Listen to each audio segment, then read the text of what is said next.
The world was watching. It was supposed to be the day of infinite peace. Every major city had giant screens set up in the streets. Millions of people held candles, and billions more were glued to their phones and televisions. The ceremony was taking place in the neutral zone of the Ivory City, a place built of glass and hope. The High Mediator, an old man with hair like silver and a voice like a calm river, stood at the podium. He wasn't just a politician. He was the symbol of the end of all wars. Beside him stood the leaders of the 5 great nations, their hands joined.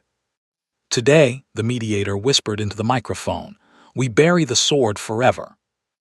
I was sitting in a dusty cafe on the outskirts of District 9, watching the broadcast on a flickering screen.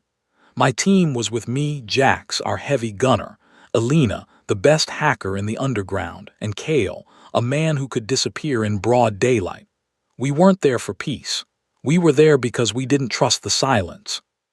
"Look at them," Jax grumbled, cleaning his fingernails with a combat knife. "They think a few speeches can erase centuries of blood." "Let them hope, Jax," Alina said softly, her eyes fixed on the screen. "Maybe for once the world can just breathe." Then it happened. It wasn't a bomb. It wasn't a sudden explosion. It was a single red dot that appeared on the High Mediator's forehead. It stayed there for exactly 3 seconds. The camera zoomed in, capturing the confusion in his eyes, and then his head snapped back. The sound of the gunshot echoed through the speakers of every device on Earth. The screen didn't go black. The attackers wanted the world to see. Men in obsidian black armor dropped from the ceiling of the Ivory City. They didn't use normal weapons. They used pulse rifles that turned human bodies into ash. On live television, in high definition, the symbols of peace were hunted down like animals. The Ivory City, the city of glass, began to shatter. The screams of the crowd at the event were deafening, but the silence of the billions watching at home was even louder. "They're doing it," Kale whispered, standing up. His face was pale. "They're actually doing it. They're killing the idea of peace." On the screen, a man in a faceless black mask walked up to the main camera. He stepped over the fallen podium. He didn't say a word. He simply raised a hand, and behind him, the Ivory City erupted in a massive, blinding explosion. The feed cut to static. The cafe was silent. Outside, in the streets of District 9, the cheers had turned into cries of terror. People were running, realizing that the protection of the law had vanished in a single broadcast. I stood up and put on my heavy leather coat. I felt a cold, familiar weight settling in my chest. For years, I had tried to forget the smell of gunpowder. I had tried to believe that maybe, just maybe, I could live a normal life. But the world didn't want peace. It wanted a monster. "Chief?" Jax asked. He was standing now, his hand resting on the grip of his massive rifle. "What's the play?" I looked at my team. We were the ghosts of the old wars, the ones they tried to hide when the peace talks started. We were the Unbreakables, a unit that didn't exist on any map. "They wanted to show the world that peace is a lie," I said, my voice sounding like grinding stones. "They wanted to show that they are the new masters of fear.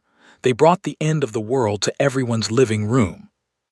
I walked over to the corner of the cafe and ripped away a false wall, revealing a locker filled with weapons that hadn't seen the light in 5 years. I grabbed my signature twin handguns, heavy, black steel with justice and mercy engraved on the barrels. "They killed peace on a live broadcast," I said, checking the magazine of the first gun. The click echoed through the room. "They think they've won because no one is left to fight back." I looked at the static on the TV screen. "They're wrong. They wanted a show. We're going to give them a war. And this time we aren't stopping until there is nothing left standing. No more treaties, no more talks, just fire." Alina's fingers flew across her portable deck. "I've traced the signal, Chief. It didn't come from a rebel group. It came from within the Ivory City's own security network. It was an inside job by the Iron Hand, a private military group funded by the elite." "Then the elite are the first to go," I said. We walked out of the cafe and into the chaos of the street. Smoke was already rising from the city center. The sky, which had been clear and blue for the ceremony, was turning a dark, bruised purple as the fires grew. The world was mourning, but we were past mourning. We were moving. We reached our hidden hangar under the bridge. The Vulture, our high-speed assault ship, was waiting. It was an ugly, brutal piece of machinery, but it was fast and it carried enough firepower to level a fortress. As the engines roared to life, I looked at the horizon. The Ivory City was burning, a pillar of smoke reaching for the clouds. "Jax, prep the heavy ordnance," I commanded. "Kale, I want eyes on every Iron Hand commander. Elena, override their satellites. I want them to know we're coming, but I want them to be unable to do anything about it." "And you, Chief?" Elena asked. I strapped my helmet on, the red visor glowing in the dark hangar.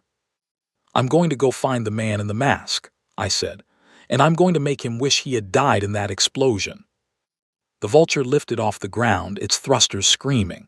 We tore through the air, heading straight for the heart of the chaos. The era of peace was over. The era of war had begun, and we were the ones who were going to finish it. The Vulture sliced through the clouds like a jagged blade. Inside the ship, the red emergency lights bathed everything in a bloody glow. We weren't flying toward a rescue mission. We were flying into the mouth of hell. "Target in sight," Elena called out from the cockpit. Her hands moved across the holographic screens with lightning speed. "The Iron Hand's primary logistics hub, the Anvil. It's a reinforced skyscraper in the middle of the business district. They've turned the whole sector into a fortress." I stood behind her, looking at the thermal scan. The building was glowing bright white. Thousands of soldiers, automated turrets, and armored vehicles surrounded the base. They thought they were safe because they had the numbers. They didn't realize that numbers don't matter when you've already decided you have nothing to lose. "They're broadcasting again," Jax shouted from the weapons station. He pointed to a small monitor. The man in the black mask was back on the screen. He was sitting in a plush leather chair, a glass of expensive wine in his hand, while the city burned in the background of his window. "People of the world," the masked man said, his voice smooth and cold. "Do not be afraid. The old world was weak. We have simply removed the rot. Accept the Iron Hand and you shall have order. Resist and you shall follow the mediator into the ash." I reached over and smashed the monitor with my fist. The screen shattered, sparking with electricity. "Jax," I said, my voice low, "how much fire do we have?" Jax grinned, showing his teeth. "Chief, I packed enough thermite and high-explosive shells to turn that skyscraper into a pile of toothpicks. Just give the word." "Drop us on the roof," I ordered Elena. "Jax, you and Kale take the top-down approach. I want the communication arrays destroyed first. I want them blind. I want them screaming for help that isn't coming." "Copy that," Elena said, pulling the lever. "Brace yourselves, we're going hot." The Vulture dived. The ground-to-air missiles from the Anvil began to streak toward us, leaving trails of white smoke in the dark sky. Elena spiraled the ship, flares popping off the back like fireworks to distract the heat seekers. "Deploying now," Kale yelled. The bottom hatch of the Vulture hissed open. The wind roared into the cabin, a cold gale that smelled of salt and smoke. Kale and Jax didn't hesitate. They hooked their lines and plummeted into the darkness, disappearing toward the roof of the skyscraper. I waited. My heart was a steady drum in my chest, 100 beats per minute, calm, precise. 3, 2, 1, impact, Elena whispered. A massive explosion rocked the top of the building. The communication tower snapped and tumbled over the side, falling 60 stories to the ground. The broadcast for the entire city went black. The order was interrupted. "My turn," I said. I didn't use a rope. I activated my gravity boots and stepped out into the empty air. The fall was a blur of lights and wind. I crashed through the glass windows of the 50th floor, the executive level. I landed in a roll, glass shards flying everywhere, before the guards could even raise their rifles. I pulled Justice and Mercy. Bang, bang, bang. 3 shots, 3 bodies hit the floor. The suppressed sound of my handguns was like the heartbeat of a ghost. I stood up, the long tails of my coat settling around my boots. "Intruder, level 50, we need," a guard shouted into his radio. I stepped forward and fired a round through his throat before he could finish. "Nobody is coming to save you," I said to the empty hallway. The alarms were screaming now. Red lights flashed against the marble walls. I moved like a shadow, checking every corner. My HUD heads-up display inside my helmet showed Jax and Kale moving through the vents above me. "Chief, we've placed the charges on the main support beams," Jax's voice crackled in my ear. "But we've got a problem. They've got civilians in the sub-lobby. They're using them as shields." I stopped at the elevator bank. My jaw tightened. How many? At least 100. Families, people who were trying to find shelter. This was the Iron Hands tactic. They knew we were heroes once. They thought we still played by the rules of the old world. They thought our morality was a weakness they could exploit. "Elena," I said, "can you isolate the floor ventilation for the lobby?" "Yeah, why?" "Flood it with Sleep 6. Knock everyone out. The guards, the civilians, everyone. Once they're down, Jax, you move in and extract the civilians to the parking garage. Kale, you cover them." "And you, Chief, what about the commanders?" Kale asked. "I'm going to the penthouse," I replied. "The man in the mask is waiting for his wine to be finished. I'd hate to disappoint him." I stepped into the elevator and used my combat knife to short-circuit the panel. The car began to hum, racing upward toward the very top of the world. As the floors ticked by 80, 9100, I checked my weapons. I had 4 magazines left for each gun. My knife was sharp. My resolve was sharper. The elevator doors opened to a massive, circular room. The walls were made entirely of reinforced glass, giving a 360-degree view of the burning city. It was beautiful in a horrific way. The man in the mask was standing by the window. He didn't turn around. "You're late," he said. His voice was distorted by a modulator. "I expected the famous Unbreakables to be here 5 minutes ago. You're getting slow in your old age." "We took a detour to save the people you were planning to use as bait," I said, walking slowly into the room. My boots clicked on the polished floor. The man turned around. He wasn't wearing armor. He was wearing a tuxedo. The mask was white porcelain, shaped like a smiling face. "People," he laughed, a hollow metallic sound. "They are sheep. They need a shepherd. The mediator was a weak shepherd. I am a strong one." "You're a murderer with a loud microphone," I countered, "and your broadcast just ended." Suddenly, 4 hidden panels in the ceiling slid open. 4 combat droids, sleek and silver, dropped down, their arm cannons glowing blue. "Kill him," the masked man said, taking a sip of his wine. The droids opened fire. I dove behind a structural pillar as plasma bolts melted the stone where I had been standing. I didn't panic. I breathed. 1, 2, 3. I swung out from the pillar, firing justice at the sensor eye of the first droid. The bullet pierced the lens and the machine sparkled and collapsed. I didn't stop. I ran across the room, sliding under the fire of the second droid. I kicked its legs out and jammed my knife into its neck joint, twisting until the metal screamed. 2 left. "Jax now," I yelled into my comms. Boom! An explosion rocked the building from below. The entire skyscraper groaned. The masked man lost his balance, his wine spilling across his white shirt. The distraction was all I needed. I jumped onto the desk, launched myself into the air, and fired both guns simultaneously into the heads of the remaining droids. They fell like scrap metal. I landed in front of the masked man. He dropped his glass. He reached for a hidden pistol under his jacket, but I was faster. I grabbed his wrist and snapped it. He cried out, dropping to his knees. I grabbed the edge of his porcelain mask and ripped it off. My heart stopped for a split second. I knew this face. It wasn't a stranger. It wasn't a greedy businessman. It was General Vance, the man who had trained me, the man who had led the Unbreakables 10 years ago. "General," I whispered, the shock momentarily cooling my rage. Vance spat blood on my boots, his face twisted in a sneer.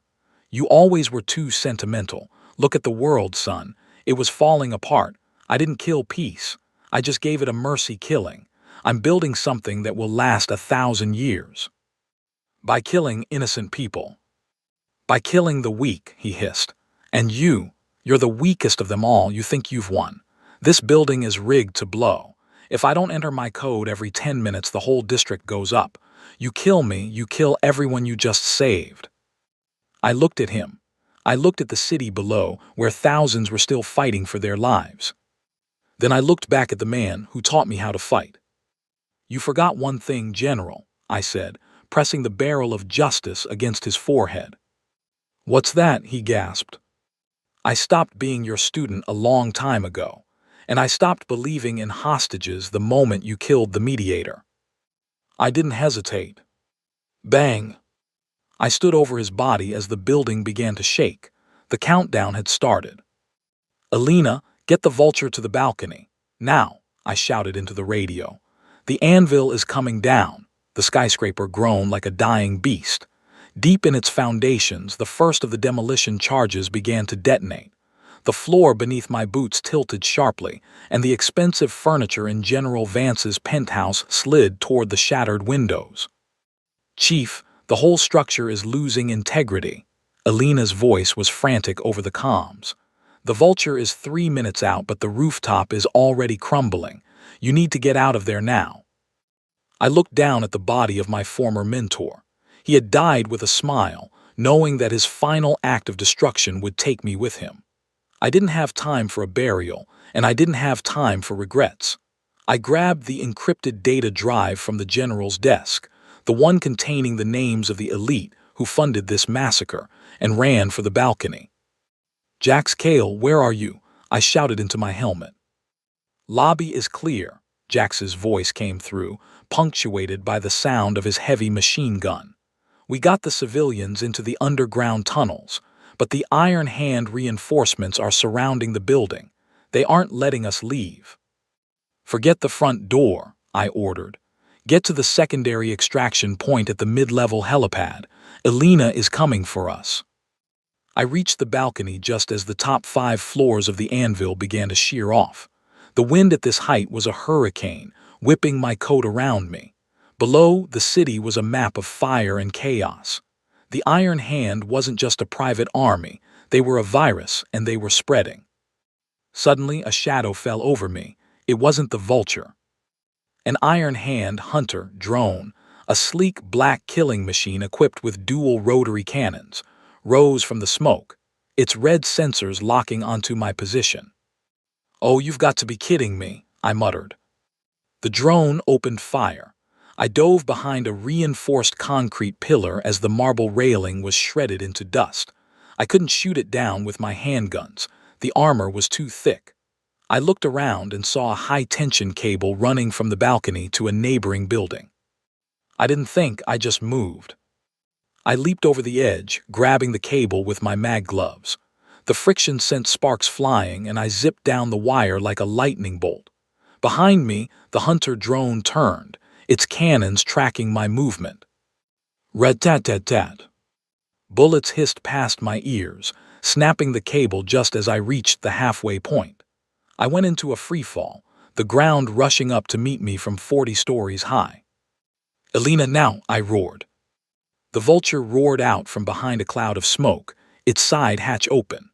I slammed onto the metal ramp, my fingers clawing for a grip. Jax reached out a massive hand and caught me by the collar of my coat, hauling me inside just as the hunter drone exploded in a ball of blue flame, hit by Alina's tail gunner. I lay on the floor of the ship, gasping for air. Jax slapped my shoulder. Nice of you to join us, Chief. Did you bring the party favors? I held up the data drive. The names of every man who paid for the mediator's death. They wanted a new world order. We're going to give them a bill they can't pay. We've got a problem, Cale said, pointing to the ship's scanners. The anvil's collapse didn't stop them. Look at the streets. I looked out the window. The Iron Hand wasn't retreating. With Vance dead, they had transitioned to Phase 2. Thousands of soldiers were pouring out of hidden bunkers across the city. They were setting up barricades and executing anyone on the street. They weren't just a military group anymore. They were an occupying force. "They're taking the bridges," Alina said, her voice shaking slightly. "They're trapping everyone in the city. They're going to burn District 9 to the ground to purify the population." "Not on my watch," I said, standing up and checking my ammo. "Alina, head for the radio tower at the edge of the district.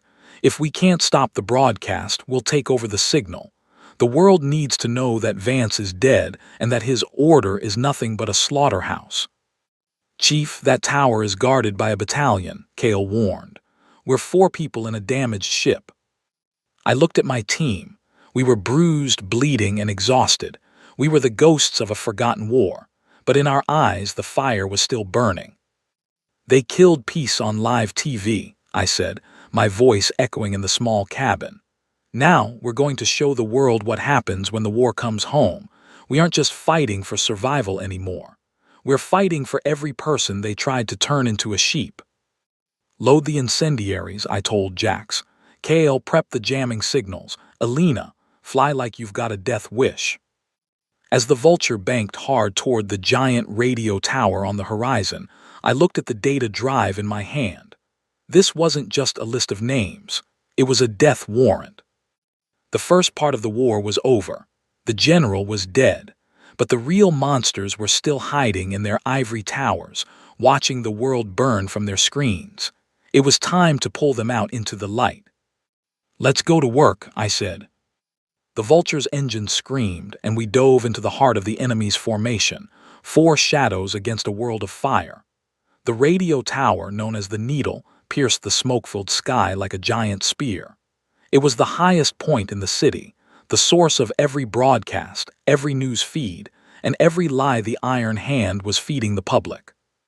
"The perimeter is crawling with Reapers," Alina warned, her eyes darting across the radar. "Those are the Iron Hand's elite ground units. Heavy armor, thermal vision, and they don't miss." "Then we don't give them a chance to aim," I said. The Vulture screamed over the rooftops, skimming the buildings so low that the heat from our engines shattered windows. The Needle was surrounded by a massive concrete courtyard. Hundreds of Reapers stood behind sandbags, their pulse rifles pointed at the sky. "Jax, give them a reason to look down," I yelled. Jax kicked open the side door. He didn't use his machine gun this time. He grabbed the Rainmaker, a multi-barrel rocket pod we had salvaged from a downed gunship. "With pleasure," Jax roared. The sky filled with small, guided micromissiles. They rained down on the courtyard, turning the Iron Hand's defensive line into a sea of orange fire. The Reapers were thrown into the air like ragdolls. The sound was like 1,000 thunderclaps happening at once. "Dropping in 3, 2, 1, Alina shouted, tilting the ship. We didn't wait for a landing. Kale and I leaped from the Vulture, our boots hitting the hot concrete of the tower's base while the smoke was still thick.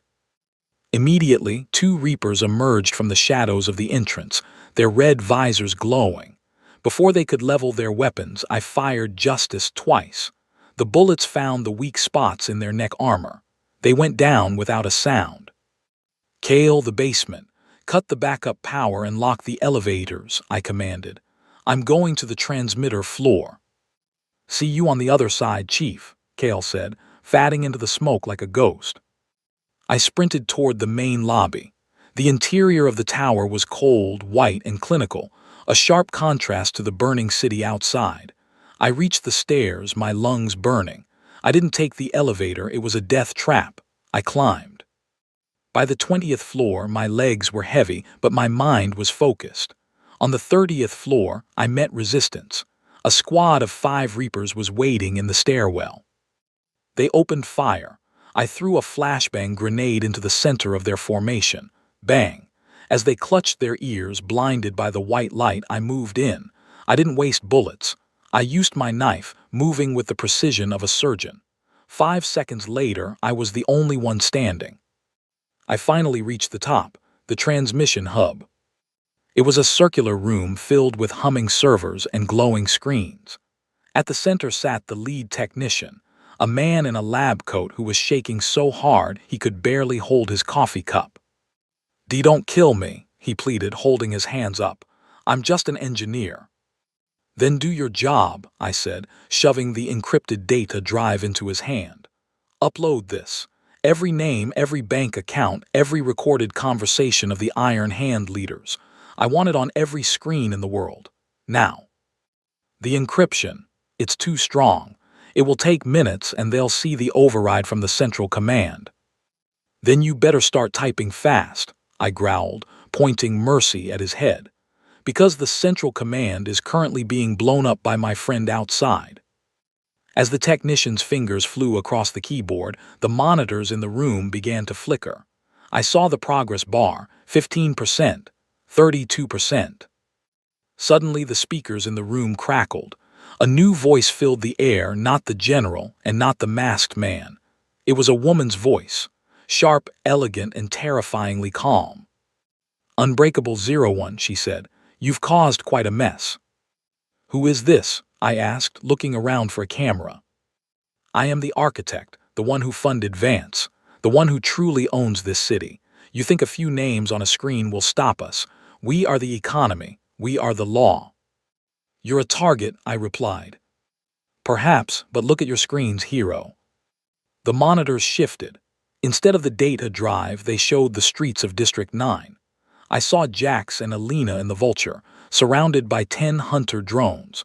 I saw Kale in the basement, trapped in a room that was rapidly filling with poison gas. I will give you a choice, the architect said. Stop the upload and I let your team live. Finish the upload and you will be the only one left to watch the world fall. The technician looked at me, his face pale. Chief, the bar is at 80%. What do I do? I looked at the screen. I saw Jax fighting like a lion and Alina pulling maneuvers that defied gravity. They were dying for this. We had all agreed, no matter what, the truth comes first. I felt a tear sting my eye, but my hand stayed steady. Finish it, I whispered. But your friends. I said finish it, I roared. The technician hit the enter key. Upload complete. Across the world, every television, every billboard, and every phone stopped showing the Iron Hand propaganda. Instead, the faces of the world's most powerful billionaires appeared, labeled as mass murderers. The recordings of them laughing about the mediator's death began to play on a loop. The order was shattered, the mask was off. You've won a battle, the architect's voice cold and distant, but you've lost your family. Goodbye, Commander. The screen showing the Vulture went white as a massive explosion engulfed the ship. I fell to my knees, the silence of the room more painful than any gunshot. I had brought the war and I had left nothing standing, not even the people I loved. Or so I thought. Suddenly, my earpiece crackled with static. Chief, cough, if you think a few drones can take me out, you really are getting old. It was Jax. His voice was weak, but he was alive. Alina pulled us into a dive. We're down, but we're breathing. A wave of relief hit me so hard I almost collapsed.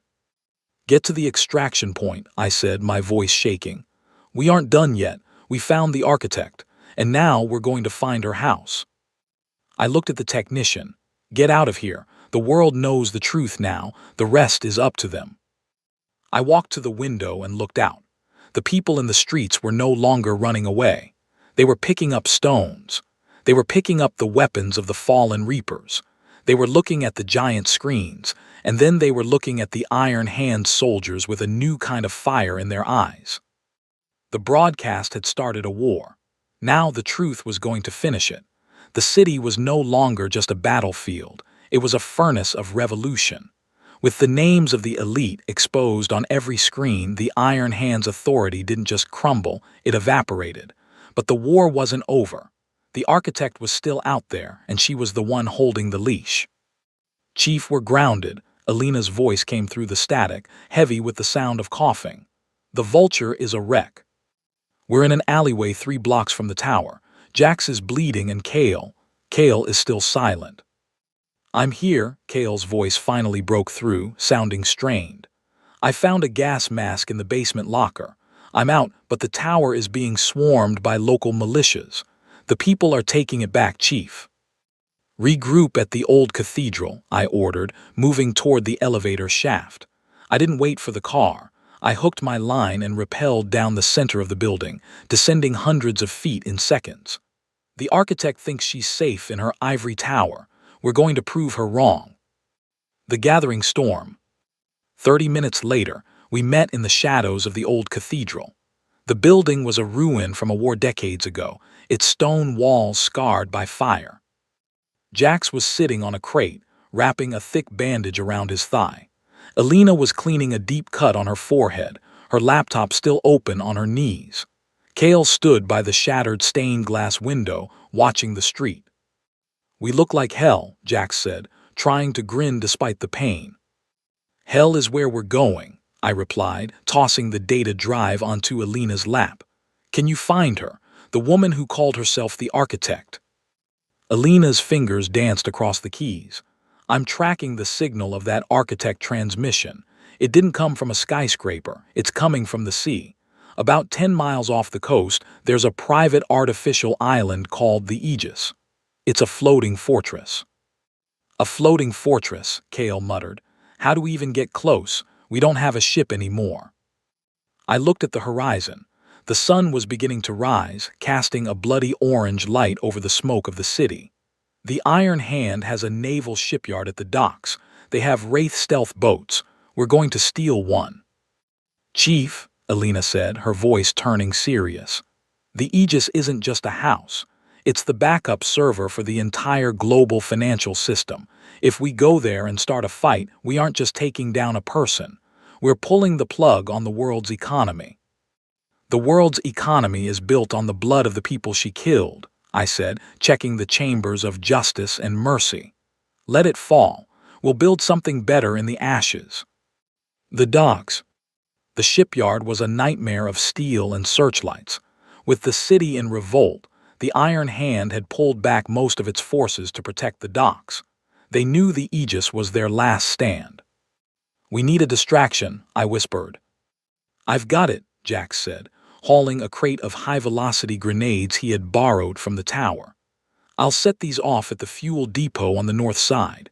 When the tanks go up, every guard in this yard is going to run toward the fire. Kale, you and Alina get to the terminal and prep the Wraith boat. I'll provide cover from the crane," I instructed. Jax moved into the shadows. 5 minutes later, the night turned into day. Boom! The fuel depot erupted in a massive mushroom cloud of fire.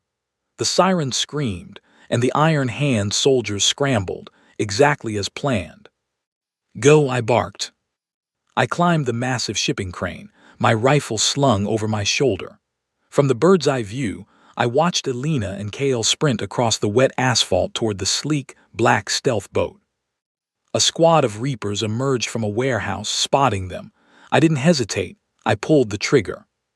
Thwip, thwip, thwip. The suppressed rounds dropped the lead soldiers before they could even raise their rifles. Kale threw a smoke puck, masking their movement as they jumped onto the deck of the Wraith. "We're in," Alina's voice rang in my ear. "Engines are hot, Chief, get down here." I didn't take the ladder. I grabbed a cargo cable and slid down, landing on the moving deck of the boat just as it roared to life. The Wraith sat low in the water, its jagged, radar-absorbent hull cutting through the waves like a shark. The Aegis. The 10-mile trip was a blur of salt spray and cold wind. As we approached, the Aegis loomed out of the mist. It was a marvel of engineering, a massive hexagonal platform held up by giant pillars, glowing with a soft blue light. "Radar is picking up automated torpedo launchers," Alina warned. "I'm jamming their sensors, but it won't last long. We have to dock in the maintenance bay underneath the platform." The boat slid under the massive structure. Above us, we could hear the hum of heavy machinery. We were inside the belly of the beast.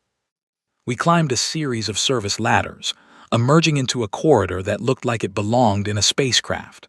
The walls were pure white, and the air was filtered and cold. "This is it," I said, looking at the map on my HUD. "The architect's private quarters are at the very top. The server farm is at the center." Suddenly, the lights in the hallway turned red. A familiar, calm voice filled the room. "You are persistent, Commander. I'll give you that," the architect said.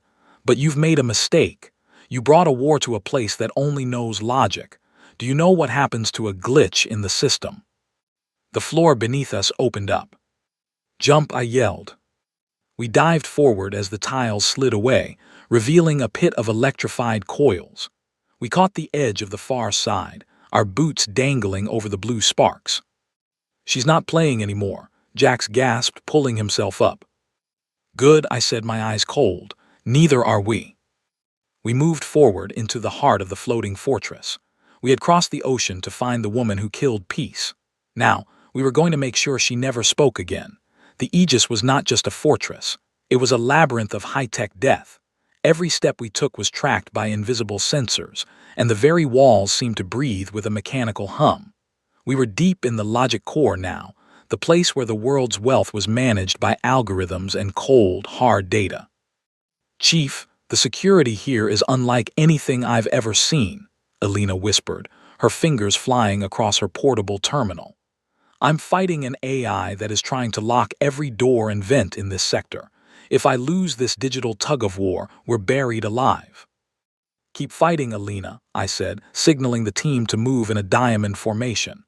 "Jax, you're our shield. Kale, watch the shadows. We're close." The Hall of Glass. We entered a massive chamber. The floor was polished black obsidian, and the walls were made of floor-to-ceiling glass. Beyond the glass, we could see the churning gray waters of the ocean. In the center of the room stood a circular desk, and sitting behind it was a woman. She didn't look like a warlord, she looked like a CEO. She was middle-aged, elegant, wearing a sharp gray suit with her hair tied in a perfect bun. This was the architect. "Welcome to the center of the world," she said, her voice echoing without a microphone. She didn't look up from her screen. "I've been calculating your arrival. There was a 94% probability you would make it this far.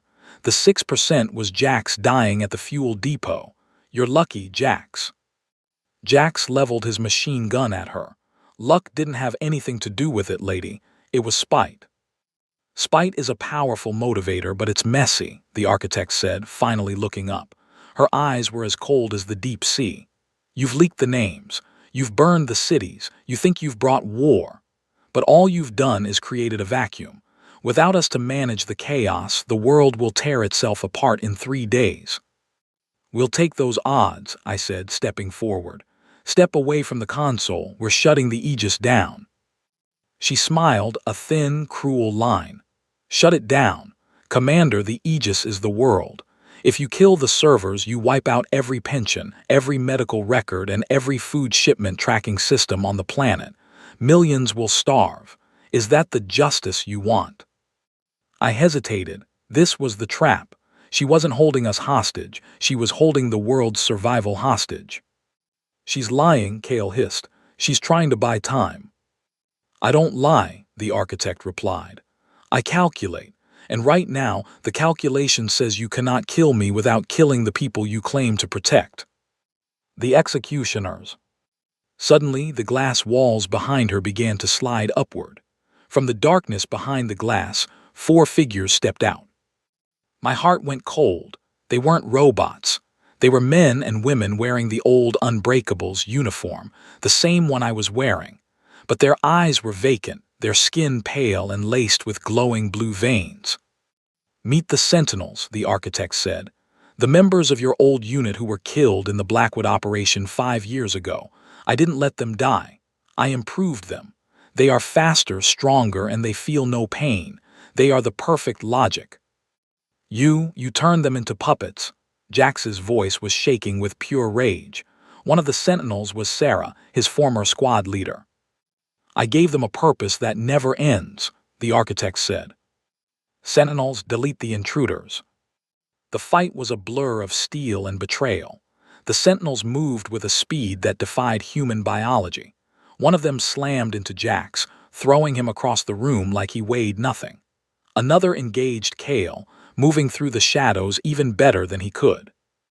I was left with the leader, a man who used to be my best friend, Marcus. He lunged at me with a high-frequency blade. I parried with justice. the metal sparks flying. "Marcus, it's me, stop," I yelled. He didn't speak. He just swung again, cutting a shallow line across my chest. There was no soul left in those eyes, only code. "Elena, the servers," I shouted as I ducked under a lethal strike. "Find a way to shut her down without killing the system. There has to be a back door." "I'm trying, but the architect is blocking me from the main terminal," Elena screamed, ducking behind the desk as bullets flew over her head. I realized then that we couldn't win this fight with guns.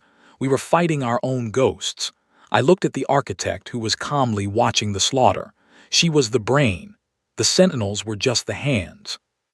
I took a hit to the shoulder, the pain flaring like fire. I dropped one of my guns and grabbed a thermal charge from my belt.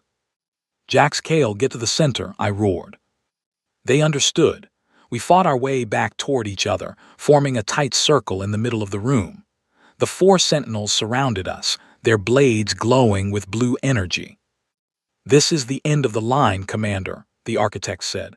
"Logic always wins."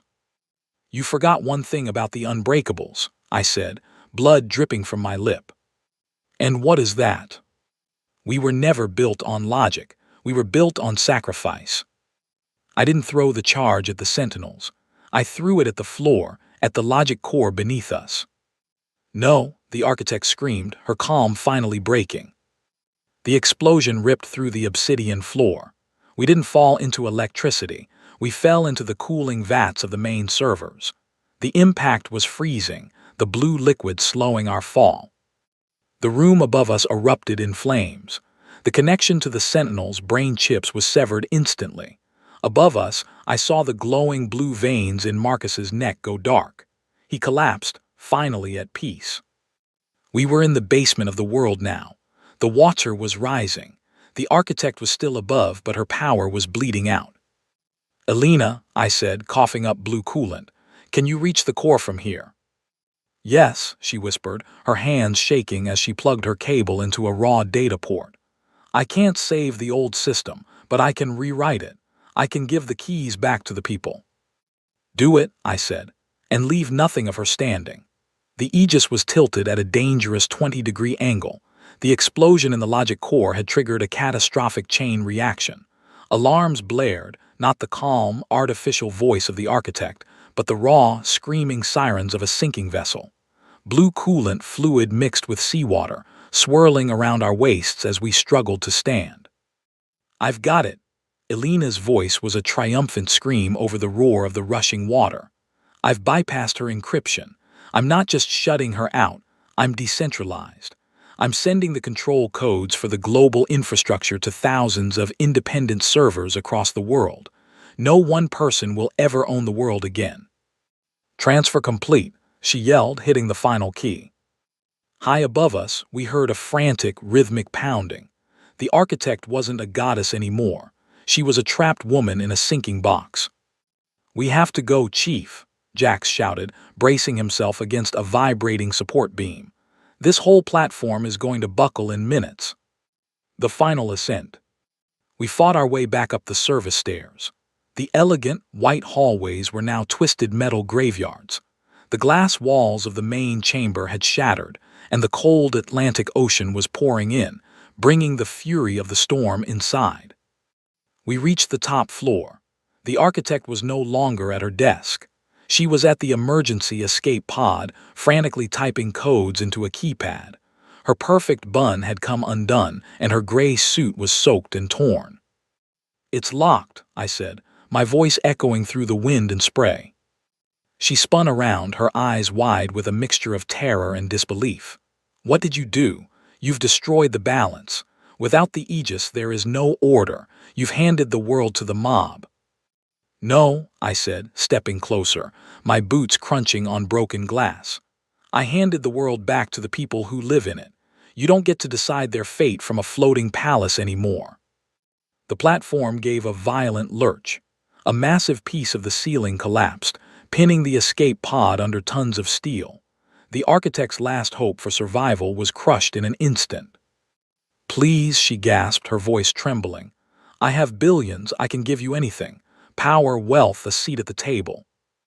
I looked at justice and mercy in my hands. Then I did something I hadn't done since the war began. I holstered them. You brought war to the world, I said, and you left nothing standing. Now you're going to stay here with the nothing you created. Chief, the Wraith boat is drifting away, Kale shouted from the balcony. We have to jump now. We turned our backs on her. Her screams were drowned out by the sound of the ocean claiming the Aegis. We ran for the edge of the shattered balcony. On three, I yelled. We leaped into the abyss. The fall felt like an eternity. The freezing water hit me like a concrete wall, knocking the air from my lungs. For a moment, there was only darkness and the crushing weight of the sea. I struggled toward the surface, my heavy gear dragging me down. I broke the surface, gasping for air. The Aegis was a mountain of fire in the middle of the ocean. Slowly, the hexagonal platform began to slide beneath the waves. A massive whirlpool formed, sucking the debris and the architect into the deep. Over here, I saw the black hull of the Wraith boat. Jax was already on board, reaching out a hand. He pulled me up, followed by Elena and Kale. We collapsed on the deck, four broken shadows watching the last of the Iron Hand's empire disappear into the Atlantic. The silence that followed was heavy. There was no cheering. There was no music, just the sound of the engine and the waves. Is it over? Elena asked, her head resting on her knees. I looked at the horizon. The smoke from the city was still visible in the distance, but the giant broadcast screens we had seen earlier were different now. They weren't showing the architect's face, and they weren't showing our data leak. They were showing people. People in the streets helping each other. People putting out fires. People standing in the ruins of the Ivory City, not as sheep, but as survivors. The war is over, I said, wiping the salt from my eyes. But the world is broken, and we're the ones who broke it. We did what we had to do, Jax grunted, clutching his wounded leg. Maybe, I said, but we aren't heroes, Jax. We're just the ones who survived the broadcast. Where to now, Chief? Kale asked, looking at the compass. I looked at my team. We were the Unbreakables. We had killed the general, we had exposed the elite, and we had drowned the architect. We had brought the war, and we had left nothing standing. We go home, I said, whatever is left of it. As the Wraith boat headed toward the shore, the sun finally rose, clear and bright, over a world that was finally, terrifyingly free. The engine of the Wraith boat hummed a low, tired tune as we approached the city docks. The skyline, once a glittering crown of corporate power, was now a jagged silhouette of smoke and skeletal steel. The day of infinite peace had happened only 48 hours ago, but it felt like a lifetime had passed. We docked in silence. There were no soldiers to greet us, no police to arrest us. The Iron Hand had vanished, their funding gone and their leaders exposed. The world was in a state of shock, a quiet so deep it felt like the earth itself was holding its breath. The aftermath. We walked through the streets of District 9. It was different now. The fear that had hung over the city for years was replaced by a strange, raw energy. People were out in the open.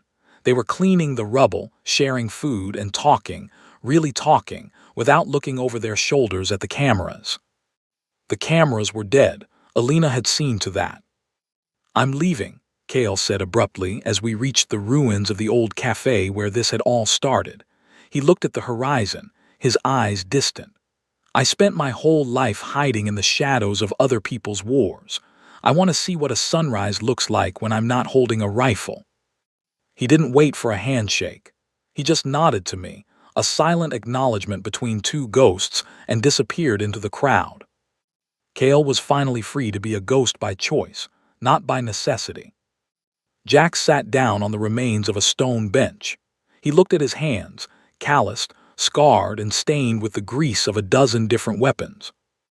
I think I'll stay here, Jax grunted, lighting a crumpled cigarette he'd found in his pocket. This district needs someone who knows how to build things as well as he knows how to break them. There's a lot of rebuilding to do, Chief, and I'm tired of running. He looked at the children playing in the street with a piece of salvaged metal. For the first time, I saw a genuine smile on his face. The heavy gunner had found his piece in the wreckage. The new architecture. Alina stood beside me, her tablet glowing with the faint data streams of the new, decentralized world. "The system is holding," she whispered. "The power grids are back online, but they're being managed by local councils now. No more architects. No more kings. It's messy, Chief. People are arguing, they're fighting over resources. It's chaotic." "It's human," I replied. "It's better than the order Vance wanted." "I have to go to the Ivory City," she said, looking at me. "They need someone to help stabilize the global archives. I can make sure the history of what happened isn't rewritten by the next person who wants to be a god." She leaned in and hugged me, a brief, tight grip that spoke of all the times we had almost died together. "Don't be a stranger, Chief. Even if there's no more war, you're still an unbreakable." Then she was gone, heading toward the heart of the reconstruction. The last unbreakable. I was alone. I walked back to the hidden hangar under the bridge. The vulture was gone, the equipment was gathered, and the false walls were torn down. I reached into my coat and pulled out justice and mercy. The black steel felt heavy, too heavy. I walked to the edge of the river, the water murky and deep. I looked at the engravings on the barrels one last time. We had brought war to end a lie. We had left nothing standing so that something new could grow. I tossed the guns into the water. Splash, splash. They vanished without a trace, joining the ghosts of the general, the architect, and the mediator in the silt of history. I wasn't a commander anymore. I wasn't a soldier.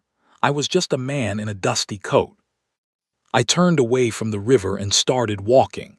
I didn't have a map and I didn't have a mission.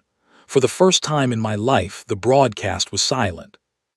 As I walked into the city, a young girl ran past me, laughing, chasing a colorful kite made of old propaganda posters. She didn't know who I was. She didn't know about the Aegis, or the Sentinels, or the blood spilled on the Ivory City stage. She only knew that the sky was clear, and the day was hers. And that was enough.